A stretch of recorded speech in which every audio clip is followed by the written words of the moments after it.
Vous avez donc jusqu'à 300 $ à dépenser sur votre GPU pour créer un PC. J'ai ici 3 des meilleurs de chaque société, AMD, Nvidia et Intel. Alors, lequel d'entre eux est le meilleur et croyez-le ou non, l'un d'eux représente près de la moitié du budget. Allons-y. Antec Performance One Full Tower, le boîtier PC primé qui offre des performances de refroidissement sans compromis dès la sortie de la boîte. C'est le boîtier PC que nous utilisons pour notre PC de montage vidéo au maximum. Je suis super content de la convivialité du bricolage et de la facilité avec laquelle il a été intégré ainsi que de la gestion des câbles. Il prend en charge des radiateurs jusqu'à 420 mm et est livré avec 4 ventilateurs préinstallés. Ventilateur de 340 mm à l'avant et ventilateur de 120 mm à l'arrière. Ils ont tous une épaisseur de 30 mm et fonctionnent incroyablement bien lors du déplacement de l'air. Il prend en charge les cartes mères EATX jusqu'à 285 mm et les GPU jusqu'à 400 mm. En d'autres termes, vous pouvez y insérer à peu près tout ce que vous voulez. À côté du panneau avant IO est un affichage de température où nous pouvons voir les températures du CPU et du GPU. Un moyen efficace et rapide de s'assurer que tout fonctionne bien à l'intérieur du boîtier du PC. La qualité de fabrication est inégalée et il est désormais disponible en 2 couleurs, un noir et un blanc. Pendant la période des fêtes, c'est plus abordable que jamais. Alors découvrez Antec Performance One Full Tower dans la description vidéo ci-dessous. L'une des premières choses dont je veux parler est donc le prix. Donc, en regardant le RTX 40C, cela tourne autour de 300 à 330 $. Maintenant, pendant la période des fêtes et chaque fois que vous regardez cette vidéo, je vous recommande fortement de consulter les derniers prix dans la description ci-dessous, car vous pourrez probablement les trouver encore moins chers. Alors faites-moi savoir ce que cela vous coûte, d'où que vous regardiez cela. Ensuite, nous avons le RX 7600 d'AMD, qui coûte environ 250 à 300 $ selon le modèle et le design de la carte. Ensuite, l'Intel Arc A750 peut aller d'environ 170 à 250 $. Maintenant, en ce moment, je peux voir les A750 en vente énorme. Je vous recommande donc fortement de consulter les derniers prix, car c'est à peu près la moitié du prix par rapport au 4060. Vous pouvez donc voir à peu près qu'il s'agit d'une comparaison inégale simplement à cause de la distribution de chacune de ces cartes. Vous pourriez désormais trouver une offre différente sur une autre carte. Consultez donc les liens dans la description ci-dessous pour connaître le dernier prix. Je pense qu'il y a beaucoup de GPU à découvrir. Premièrement, en regardant Geekbench 6, le RX 7600 est environ 21% plus lent dans OpenCL et environ 1,3% plus lent dans le Score Vulkan par rapport au 4060. La 750 est environ 8,4% plus lent dans l'OpenCL, mais environ 4,5% plus rapide dans les scores Vulkan. Vous pouvez donc y voir les performances dans Geekbench 6, ce n'est pas si grave. En regardant Photoshop, nous avons ici PugetBench 0, 93.7. En regardant le RX 7600, c'est 7,8, environ 8% plus rapide dans les scores globaux par rapport au 4060. Très intéressant. Désormais, le score GPU du RX 7600 est environ 35% plus rapide que celui du 4060 et environ 21% plus rapide en termes de score de filtre. Donc, si vous le faites dans Photoshop, vous pouvez voir que la carte AMD est une meilleure option que la Nvidia. Mais l'Arc est encore meilleur dans cette comparaison. L'Arc 750 est également plus rapide que la AMD et environ 11% plus rapide que le RX 4060 et environ 50% plus rapide dans les scores GPU et environ 30% plus rapide dans les scores de filtre. Donc, si vous recherchez une carte économique pour la retouche photo et le montage vidéo, alors la 750 est une carte incroyable pour le prix. Comme vous pouvez le constater, il surpasse la concurrence non seulement en termes de prix, mais également en termes de performance dans Photoshop. Dans Lightroom classique, ils sont tous à peu près identiques et comme ils ont tous la même quantité de VRAM, je n'y vois pratiquement aucune différence. Cela ne sert donc à rien de vous montrer les résultats. Une chose que je tiens à mentionner est que si vous trouvez la 770 à un bon prix, alors les 16 Go de VRAM seront encore meilleurs dans cette comparaison. Et une autre chose que je remarque, cette carte Sparkle ici, c'est la 750 de Sparkle, la conception du ventilateur est très solide. Du plastique ce qu'ils ont utilisé ici, ceux d'Asus sont beaucoup plus fins et ceux de Zotac sont également fins.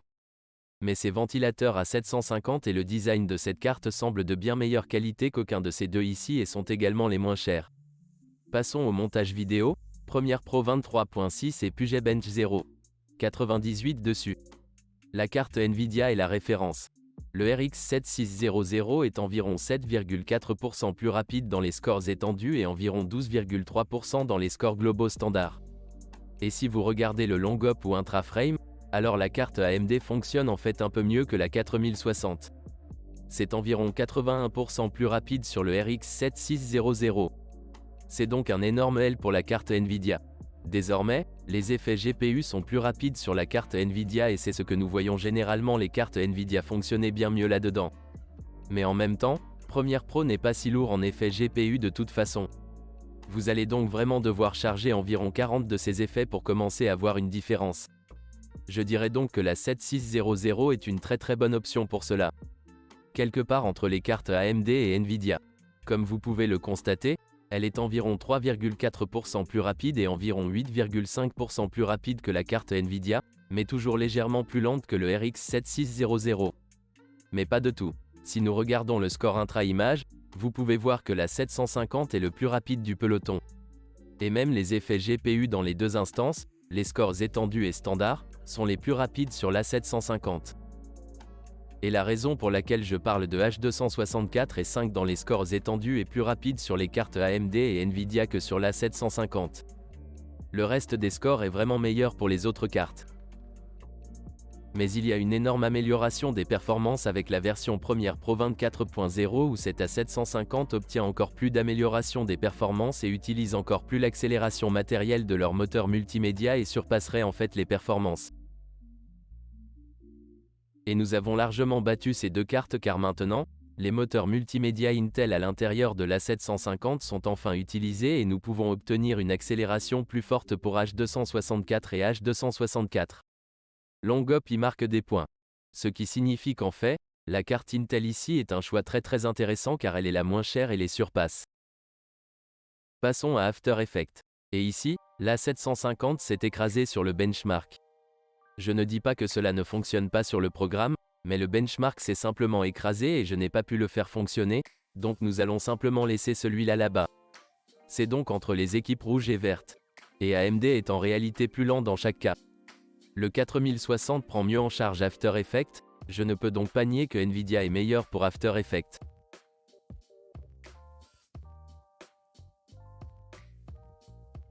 Et nous utilisons DaVinci Resolve 18.6. On voit ici que la carte Nvidia est la plus rapide. La carte Intel subit ici une grosse perte par rapport à AMD et Nvidia. Et la carte AMD est environ 7,5% plus lente dans les scores globaux standards. Le support 4K est à peu près le même, mais les effets GPU sont environ 12% plus lents. Mais la 750 est entre 18 et 46 à 47% plus lent. Il est intéressant de noter que les effets GPU sont en fait les plus rapides sur l'Arc ici. Et encore une fois, le problème avec Arc, c'est qu'Arc reçoit très souvent des mises à jour de pilote. Et chaque fois que vous mettez à jour le pilote, les performances s'améliorent de plus en plus. Comme il y a 12 mois, ce crâne n'était pas du tout compétitif. Et maintenant, 12 mois plus tard, lorsque Nvidia a lancé une toute nouvelle génération, l'Arc est meilleur à bien des égards que la nouvelle génération ainsi que le 7600. L'Arc est donc un peu un cheval noir ici dans cette comparaison. Mais passons à la 3D. Et ici, nous pouvons voir que dans V-Ray, seul Nvidia y est pris en charge. Donc vraiment aucune de ces cartes n'a aucune chance contre Nvidia. Dans Blender, bien que toutes ces cartes soient prises en charge, jetons un coup d'œil aux résultats. Et ici, j'ai échangé autour de la marque de base, puis nous remontons. La base est donc désormais la carte AMD. Et puis la 750 est environ 63 à 83% plus rapide que la carte AMD. Ainsi, dans Blender, l'Arc est beaucoup plus rapide. Beaucoup plus rapide que la carte AMD. Mais désormais, la carte Nvidia se situe à un tout autre niveau. Pour la 3D, AMD et Intel n'ont aucune chance face à Nvidia. Vous pouvez voir que Nvidia est 195,8% plus rapide que AMD, qui est presque 3 fois plus rapide que la 750. Et presque 2 fois plus rapide que la carte Intel. La carte Nvidia est donc d'un tout autre niveau. Et vous pouvez voir la même chose dans Octanbench car seul Nvidia y est pris en charge. Pas AMD ou Intel. Et dans Redshift, des résultats très similaires. Ici, la carte AMD est 48% plus lente, soit presque le double des performances de la carte Nvidia par rapport à AMD. Et la carte Intel n'est pas prise en charge dans Redshift. Donc, si vous utilisez Blender sur la carte Intel, je vous le recommande également. Mais pour tout le reste de la 3D, la carte Nvidia est d'un tout autre niveau.